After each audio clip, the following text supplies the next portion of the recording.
Okay, so I was thinking about with COVID now, um, we're all going through a lot of stuff, and especially there are times nga, let's say, na minusan na nga to ang financial source of income, right? Or there's anxiety everywhere. When are we gonna get back to work? When are we going to?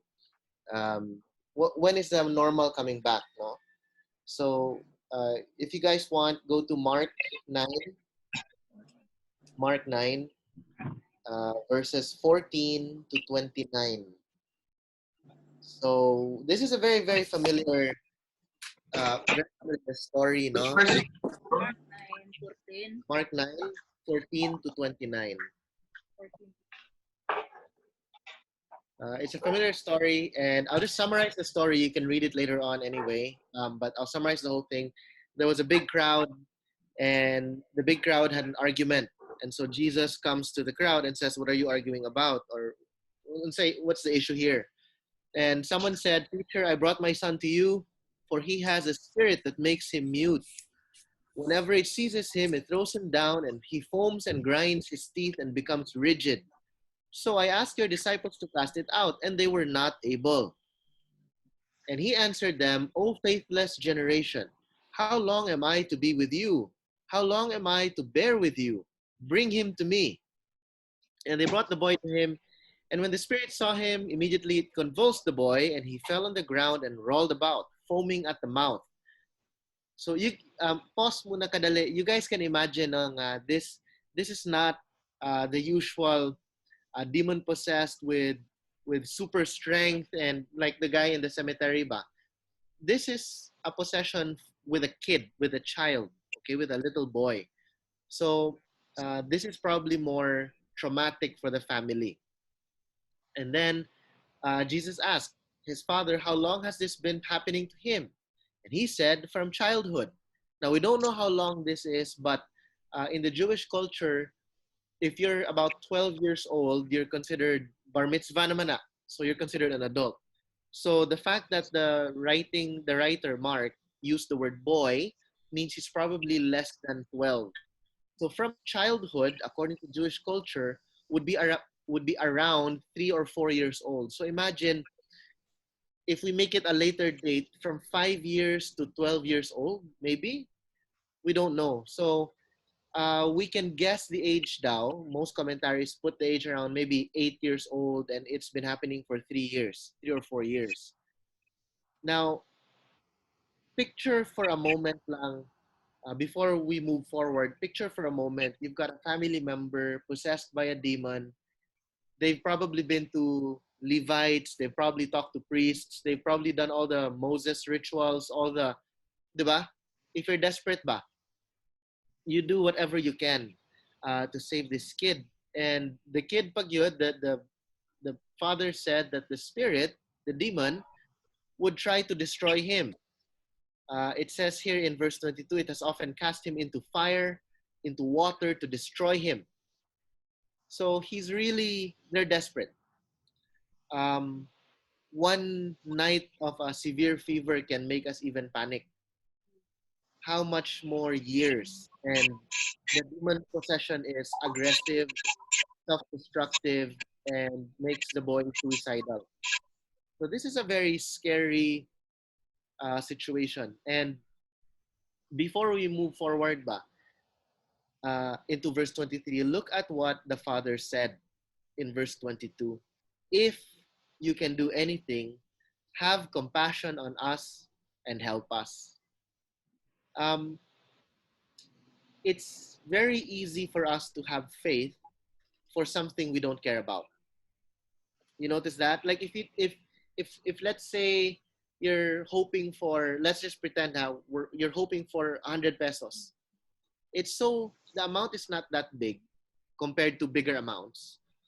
So if you don't get it, it's like it doesn't matter much, di ba? But if someone is direly sick and it's someone you love, it's harder to have faith.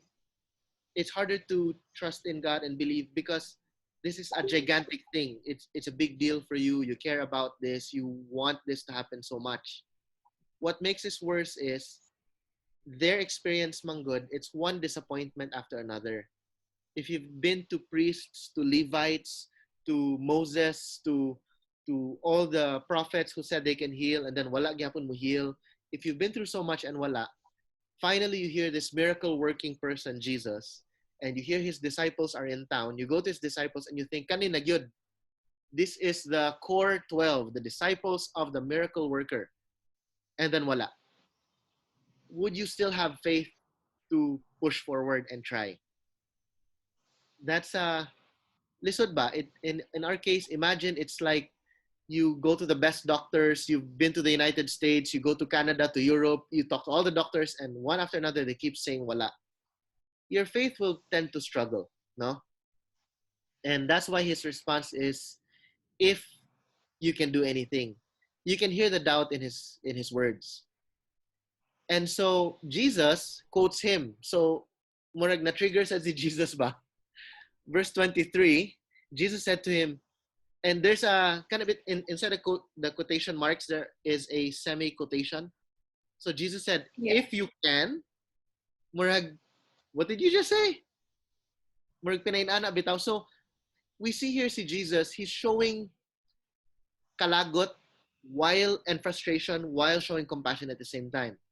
Because he said, oh faithless generation, how long am I to be with you? How long am I to bear with you? Kung Bisaya pa, duga, ngano man mo eh, sige be, bring him here be. That's the tone. Murag, kapuya ay, sige, bring him to me. Pinainana. And then again, he says, if you can. And then he says, all things are possible for one who believes. Now, verse 24 is the most important part of this story. Immediately, the father of the child cried out. It's not respond, it's cried out, huh? There's desperation, there's a sense of defensiveness, there's a sense of sige na good, please, inana nga tone. He cried out, I believe, help my unbelief. And this is where we as Christians can relate the most. We want to believe, we desire to have an unwavering faith, but many times we struggle. And our prayer is, Lord, please, please, please help my unbelief. And if we read this story, a lot of times the people who read this, they think it's a manual on how to cast out demons, or it's a it's a way to figure out how to do prayer and fasting to the point that you can remove demons. But that's not really the case.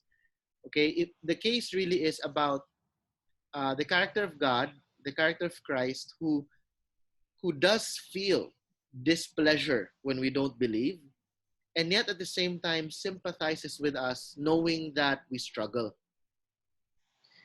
And so, if we continue with the story, immediately the father of the child cried out, I believe, help my unbelief. When Jesus saw that a crowd came running together, he rebuked the unclean spirit, saying to it, you mute and deaf spirit, I command you, come out of him and never enter him again. May na lang na never enter him again, no? Para dili mo repeat performance. And after crying out and convulsing him terribly, it came out, and the boy was like a corpse, so that most of them said, he's dead. But Jesus took him by the hand and lifted him up, and he arose. And when he had entered the house, his disciples asked him privately, why could we not cast it out? And he said to them, this cannot be driven out by anything but prayer. We're not going to focus so much on that, because some people said, so did the disciples not pray? Like, that's not really the issue. The issue is our struggles with our belief. And it's hard to find a balance because there are two extremes, okay? One extreme is saying, is to downplay the struggle. Many times we downplay the struggle. So we say things like, why are you worried? Don't be anxious lang, good. Just don't worry about it. You know, God provided for us before. Why should you worry now? God provided before, he'll provide again. So we downplay the struggle of unbelief. And so when we think of that, like, when are we going to get to work again? When will my salary be enough again? When will the income come back? When will my job be restored? When will my business make money again? We should never downplay our own struggles and the struggles of others. That's very insensitive. Um, we have to sympathize and understand that what might be a small deal for us might be a big deal for others. What we might not be struggling with might be a giant Goliath in the season of another person. So we have to be sensitive um, to the struggles of others. While at the same time, we should not also have the other extreme of sympathizing so much that we're no longer encouraging. The other extreme is to say, yeah, bitaw, it's so hard. Yeah, it's so difficult, period. And then we don't talk about God's mercy anymore. We don't talk about God's provision anymore. We don't talk about God showing grace and favor and love and compassion on us as His people. So we have to balance that. So right now, I've been reading so many posts on social media, and it's so full of anxiety, and people cope in different ways, and people argue about how their anxiety is affecting them. And as Christians, how are we to handle it? So there's one way, and it takes a lot of wisdom to do it, and it's called balance. We need to balance showing sympathy without empowering the doubt. We need to show sensitivity and understanding without encouraging them to doubt some more. And I know it requires wisdom. And if you read Jesus's words, it's firm. He says, "Oh, faithless generation." So he's correcting and rebuking, while at the same time he shows compassion by answering the prayer. And so, how do we handle that with one another? It's the same. We should encourage one another. We should correct the doubts. We should say, guys, the Bible does say, do not be anxious, but in anything with prayer and petition and thanksgiving to God, present your requests to God, right? And so we should remind each other not to overly be anxious and doubting, while at the same time showing sensitivity that it's not easy. Jesus can, in a way, correct that way because he's Jesus, but kita, we go through the same things. We go through the same struggles. We go through the same issues. If it's not finances, it could be something else. It could be something we're hoping for. It could be a relationship, our discipleship relationships with our family. It could be whatever, right? So in a sense, it's being encouraging to one another, especially now we cannot really see each other all the time. Internet access can be difficult for some. Like si Esther has been praying, di ba? Lord, get me online, Lord. So it's very difficult this time. It's difficult for a lot of us, and it's best if we can learn how to balance it with wisdom, being sensitive at the same time being encouraging, correcting the anxiety while at the same time understanding that quote unquote hashtag the struggle is real for all of us in different areas.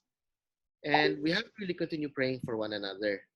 So, mao lang na siya. It's a very short devotion, but it's something that I think most people will need. If it's not between NCC members, it could be your friends, um, our friends online, especially unbelievers who are going through stuff. Maybe we can reach out to them by kana.